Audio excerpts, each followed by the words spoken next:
नमस्कार, जय हिंद। आप सबका स्वागत है हमारे इस चैनल पर जिसका नाम है हिंदुस्तान जिंदाबाद।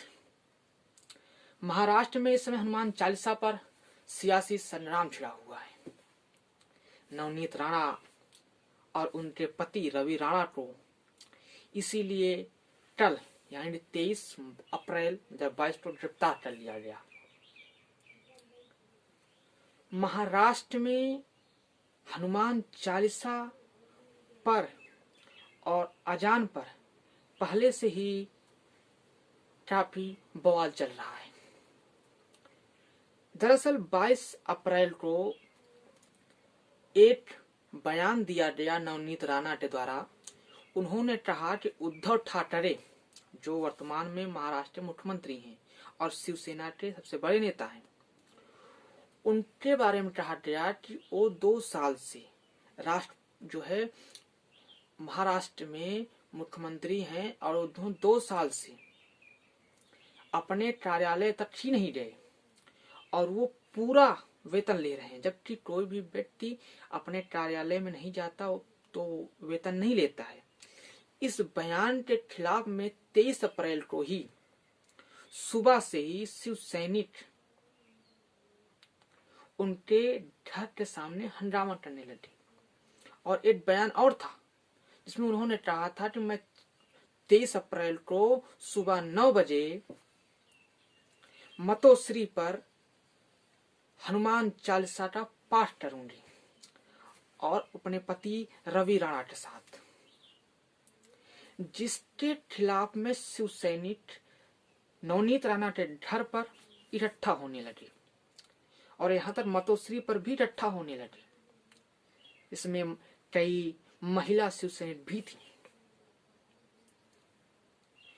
और वो जब इकट्ठा हुई तो उन बंटी बबली हाय हाय करने लगी, यानी कि रवि राणा को बंटी और नवनीत राणा को बबली कह रहे थे। सुबह से इकट्ठा हो रही भीड़ 10 बजे तक उग्र हो गई और उन्होंने पुलिस की द्वारा लगाई गई बैरिकेडिंग को भी उलान गए और घर के अंदर घुसने की भी कोशिश करने लगी।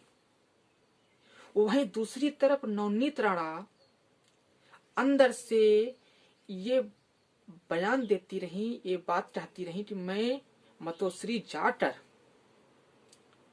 पर जाकर हनुमान चालीसा का पाठ करूंगी। पुलिस ने उनसे कहा कि इससे माहौल जो है वो खराब हो सकता है। उनको नोटिस भी दी गई, जिसके बाद भी वो अपनी बात पर अड़ी रही। जबकि भीड़ इतनी उग्र हो गई, शिव सैनिकों ने यहां तक कह दिया कि वो आए और हम उनका अच्छी ढंग से स्वागत करेंगे मतोश्री पर। वहीं थार में उनके घर पर एक एम्बुलेंस भी लाई गई, इसमें लिखा था बंटी बबली के लेके जब ढहे। जब शिव सैनिकों से ये पूछा गया एम्बुलेंस के बारे में तो उन्होंने कहा कि बंटी बबली जब बाहर आएंगे तो हम उनको इसी पर ले जाएंगे। वहीं दोपहर के बाद नवनीत राणा ने अपना हनुमान चालीसा पाठ करने का जो उन्होंने ऐलान किया था उसको उन्होंने रद्द कर दिया। जबकि शाम होते होते शिवसेना की शिकायत पर नवनीत राणा और उनके पति रवि राणा को गिरफ्तार कर लिया गया। दरअसल नवनीत राणा अमरावती, महाराष्ट्र की अमरावती से निर्दलीय सांसद हैं। वही उनके पति जो हैं वो वार्डनेर से विधायक हैं। दोनों को शाम होते होते गिरफ्तार कर लिया गया और थार पुलिस स्टेशन ले जाया गया, जहां पर उनको रात भर रहना था। और शाम को यह भी बताया गया कि उनको कल यानी 24 अप्रैल 2022 को बांद्रा कोर्ट में पेशी की जाएगी, यानी कि बांद्रा कोर्ट में वो पेश किए जाएंगे, जिसमें ये बात साफ होगी कि वो जेल में और कितने दिन रहेंगी या उनको बेल मिल जाएगी।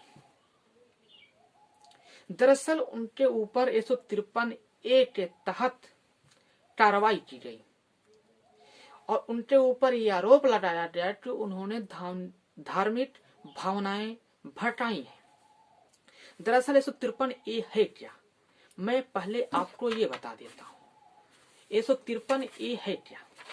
दरअसल 153 ए जो है वो कहता ये है कि जो कोई किसी धर्म, जाति और समुदाय या संप्रदाय अथवा किसी धार्मिक भावनाओं पर कोई ऐसा कार्य समूहों द्वारा किया जाता है जिससे लोगों की शांति में बाधा उत्पन्न होती है, तो आईपीसी की धारा 153 ए के अंतर्गत अपराधी होगा, जिस पर 3 वर्ष का कारावास या जुर्माना या दोनों हो सकता है। महाराष्ट्र के पूर्व मुख्यमंत्री और बीजेपी के सबसे प्रमुख महाराष्ट्र नेता देवेंद्र फडणवीस रात होते होते उनका ये ट्वीट आता है और वो कहते हैं कि हनुमान चालीसा पाठ पर सीधे गिरफ्तारी, ये तो अहंकार है, ये कैसी नफरत है, जनता सब देख रही है। शाम होते होते राजनीति इस पर होने लगी और कांग्रेस, एनसीपी और शिवसेना की जो सरकार है उस पर बीजेपी हमलावर हो गई। एक ट्वीट आता है जो महाराष्ट्र के वरिष्ठ नेता बीजेपी के जो है किरीट सोमैया, वो ये कहते हैं कि मैं जाऊंगा थार पुलिस स्टेशन नवनीत राणा और रवि राणा से मिलने। अब सवाल ये उठता है कि क्या मतोश्री पर ही हनुमान चालीसा पाठ करना जरूरी है? जब आपको पता है कि धार्मिक भावनाएं भड़क सकती हैं, जब पुलिस ने आपको ये नोटिस दे दिया है, तो क्या हनुमान चालीसा का पाठ मतोश्री पर ही किया जाएगा? आप घर में भी कर सकते हैं अगर आपको शांति देश में लानी है। यही सवाल के साथ मैं आपको छोड़ जाता हूं। देखते रहिए हिंदुस्तान जिंदाबाद। जय हिंद।